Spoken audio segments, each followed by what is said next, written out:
বৈশাখ মাস পড়লেই মনটা উসখুস করে উঠত ২৫শে বৈশাখের জন্য। অনুষ্ঠান করব। আসলে আমার বাবা বিহারের একটি মাইন্স এরিয়ায় থাকতেন কর্মসূত্রে। সেখানে ২৫শে বৈশাখ এলেই প্রবাসী বাঙালিরা রবীন্দ্রনাথের নাটক, গান, নাচ, আবৃত্তি ইত্যাদি নিয়ে ৩ দিন ব্যাপী এক ব্যাপক অনুষ্ঠান করতেন। আর আমরা ছোটরাও স্বভাবতই সেখানে অংশগ্রহণ করতাম।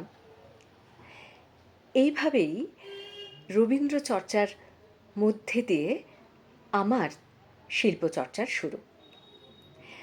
পরবর্তীকালে বাচিক শিল্পের সঙ্গে যুক্ত হওয়া, আকাশবাণীর নাটক বিভাগের সঙ্গে যুক্ত হওয়া এবং আপনাদের কাছে গল্প শোনানো।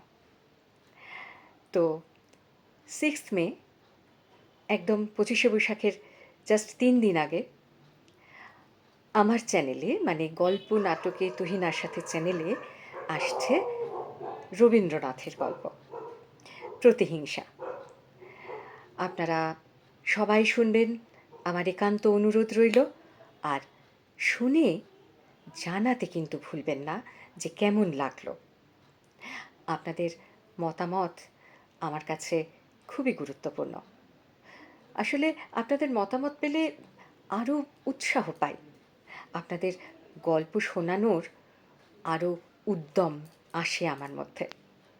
তো ঠিক আছে, 6th মে ঠিক সন্ধে 6:30টায় চলে আসুন গল্প নাটকে তুহিনার সাথে চ্যানেলে রবি ঠাকুরের গল্প শুনতে। কেমন?